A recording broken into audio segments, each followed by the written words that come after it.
వీడి కోసం మనం వెయిట్ చేయడం ఏంట్రా? రేపు పొద్దున మనం జైల్లో ఉన్నప్పుడు ఆడు కూడా ఇలాగే వెయిట్ చేస్తాడు కదండి. వచ్చేస్తున్నాడు. అటు అటు అటు. ఏమైంది సార్? ఏంటంటే చిక్కిపోయావు? అవునులే, హాయిగా ఏసీ రూమ్ లో కూర్చొని తెగ తినేవాడివి.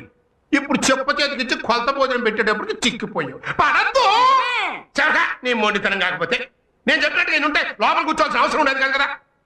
అసలు జనరల్ గా జరిగేది ఏంటయ్యా, లంచం తీసుకున్నాడు లోపలికి వస్తాడు, నువ్వేమో లంచం తీసుకోకుండానే లోపలికి వచ్చావు. అది కదా నా బాధ. నాకేం బాధ కాలేదు, న్యాయం నా వైపునుంది. నేను ఇక్కడి నుంచి ఎలాగైనా బయటపడగలనన్న నమ్మకం నాకుంది.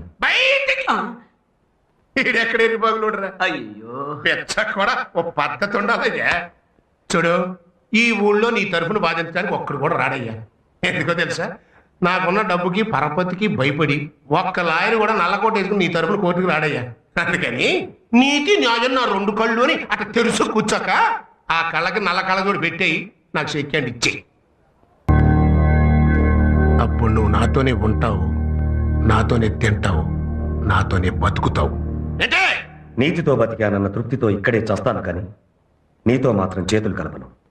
వీడు బతక నేర్చున్నాడు, అందుకే బతుకు బస్ స్టాండ్ అయింది. మరి ఇంకే లైఫ్ ఇందులోనే. హలో,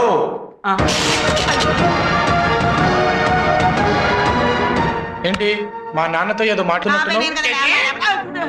ఆడు నీ బాబా? అరే తండ్రి కొడుకు సేమ్ చెయ్యి. ఎవరికి దక్కు అదృష్టం? నా అదృష్టం సంగతి వదిలే. ఇప్పుడు నాకు నీతో ఉండాలనుంది, నీతో తినాలనుంది, నీతో బతకాలనుంది. నానా, మీ నాన్న నిజాయితీగా బతకాలనుకున్న అమాయకుడైనా నువ్వు మాత్రం నాతో చేతులు కలపాలనుకుంటున్నావయ్యా. నీకు మంచి మిత్రుందయ్యో, నేను తొందరగా బయటకు వచ్చేస్తా. నన్ను బయటికి రప్పించడం కాదు, నేనే నిన్ను లోపలికి రప్పిస్తాను. అప్పుడు నీతో పాటు ఉంటాను, నీతో పాటు తింటాను, నీతో పాటు బ్రతుకుతాను. ఏంటి జైల్లో ఉన్న నువ్వు ఆయన్ని లోపలికి రప్పిస్తావా? జైల్లో ఉండి లా చదువుకున్న వాడిని అదే జైల్లో ఉండి ఆయన్ని లోపలికి రప్పించడం పెద్ద కష్టమైన పని కాదు. కొత్తగా నల్ల కోట వచ్చింది కదా అని ఓ ఎగిరెగిరి పడిపోబాక మొత్తగా సామెత అయిపోద్ది. నువ్వు పుట్టక ముందే నా జుట్టు నెరిసింది. ఎప్పుడో నెరిసిన జుట్టు కంటే ఇప్పుడు మొలిచిన మీసాలకు పదును పౌరుషం ఎక్కువ. ఆహా, మాటకు మాట బాగా చెప్తున్నా. మాది మాటలు చెప్పే వంశం కాదు, అన్న మాట నిలబెట్టుకునే వంశం. ఏంటి ఛాలెంజ్ చేస్తున్నావా? నీ భవిష్యత్తు చెప్తున్నాను. హలో, ఏంటి? చాలా థ్యాంక్స్. దేనికి? నేను వాదించే మొదటి కేసు మా నాన్న కేసు అయ్యేలా చేసినందుకు. Young generation. ఎంత ముద్దొస్తున్నావో. ఏమెట్టి పెంచింది బాబు నిన్ను మీ అమ్మ? చెప్పు. నిన్నేమెట్టి పెంచిందో నన్ను అదే పెట్టి పెంచింది. చూడండి, వచ్చింది సమన్లే గాని జడ్జిమెంట్ కాదు. జడ్జిమెంట్ మీ ఫేవర్ లో వచ్చేట్టు నేను చూస్తాను. పదండి వెళ్దాం కోర్టు. ఈడెక్కడే బాగున్నాయర్రా. ఇదిగో లాయరు, రేపే ఎంసెట్ పరీక్షలయ్యా. మధ్యాహ్నం 1 గంట 2 గంటల మధ్యన పేపర్ లీకేజ్ ముహూర్తం పెట్టా. ఆ గంటలో వెళ్తేనే పని అయ్యేది, మన చేతికి డబ్బు అంది. లేకపోతే మనకి అడ్వాన్స్ ఇచ్చిన పార్టీలందరూ లబ లబ లబ లబ కొట్టుకుంటారు, మన పొజిషన్ వీక్ అయిపోతుంది. మధ్యాహ్నం 1 గంట లోపు కోర్టులో మీ పని అయ్యేట్టు నేను చూస్తాను. పదండి.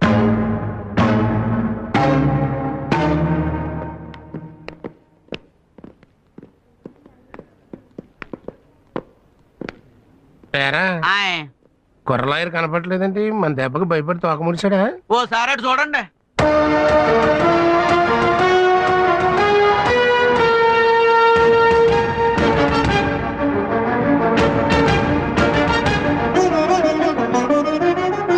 అమ్మా,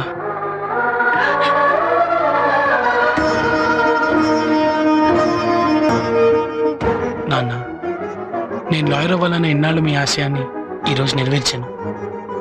నేను వాదించే మొదటి కేసు నా తండ్రి దవ్వడం నా దురదృష్టమైన ఈ కేసు గెలిచేలా నన్ను ఆశీర్వదించండి.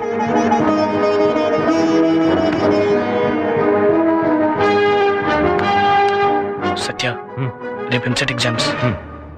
ఆ సాంబశివం గారు ఎట్టి పరిస్థితుల్లోనే ఎంసెట్ పేపర్స్ లీక్ చేయడానికి ప్రయత్నిస్తాడు. వాడు కోర్టులోనే ఉండాలి కాబట్టి వాడి పిఏ మీద ఒక నిశ్చయించాడు. Okay, come on move.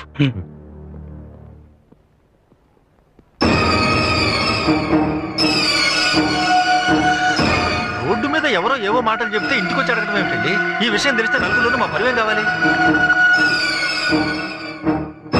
మీ తరఫున వాదించేందుకు ఎవరన్నా ఉన్నారా? Yes your honour.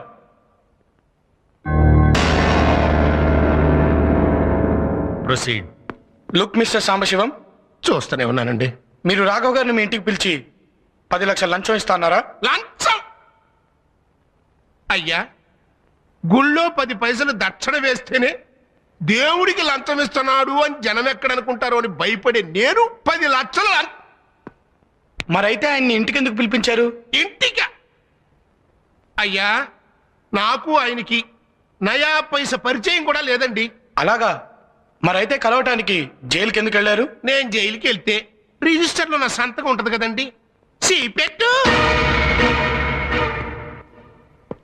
Your honour, చట్టానికి కళ్ళు లేవంటారు, కానీ ఇప్పుడు చట్టానికి కళ్ళు ఉన్నాయి. జైలు రిజిస్టర్లో పేరును మార్చగలరు, కానీ అదే జైల్లో ఉన్న క్లోజ్ సర్క్యూట్ కెమెరాలో రికార్డ్ అయిన దృశ్యాన్ని ఎవ్వరూ మార్చలేరు. Please allow me your honour.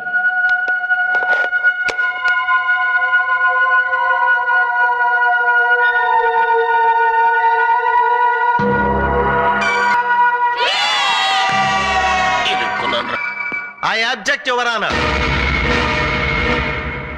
పెరిగిన టెక్నాలజీతో ఇలాంటి సాక్ష్యాలు ఎన్నైనా సృష్టించవచ్చు. అమెరికా అధ్యక్షుడు జైలుకు వచ్చి ఈ రాఘవ గారితో మాట్లాడినట్టు నేను సృష్టించగలను. యువర్ ఆనర్, ఈయన లాయరుగా కాక ఒక నేరస్తుడిగా, ఒక నేరస్తుడికి కొడుగ్గా క్రిమినల్ బుర్రతో ఆలోచించి ఇలాంటి వాళ్ళు సృష్టిస్తున్నాడు. క్రిమినల్ మెంటాలిటీ ఉన్న ఇలాంటి వాళ్లను చదువుకొనిస్తే కోర్టుని ఇలాగే మోసం చేస్తారు. ఇలాంటి వాళ్లను చదువుకోనివ్వటమే తప్పు.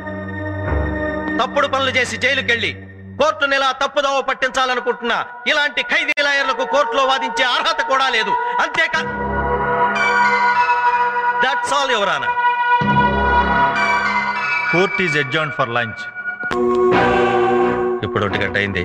మీరు వెళ్ళి వెంటనే పని చూసుకుని తొందరగా వచ్చేయండి మళ్ళీ.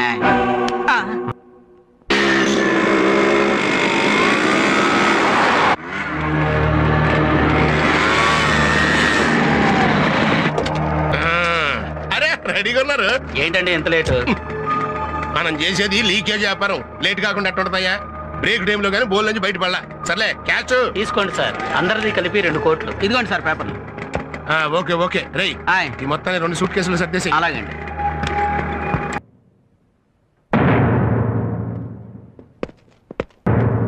ఆదిత్య, నన్ను క్షమించవయ్యా. నేను చేసిన తప్పులన్నీ కోర్టులో ఒప్పుకుంటాను. ముందు నన్ను కాపాడు బాబు. వెళ్ళి హెల్ప్ చేయండి.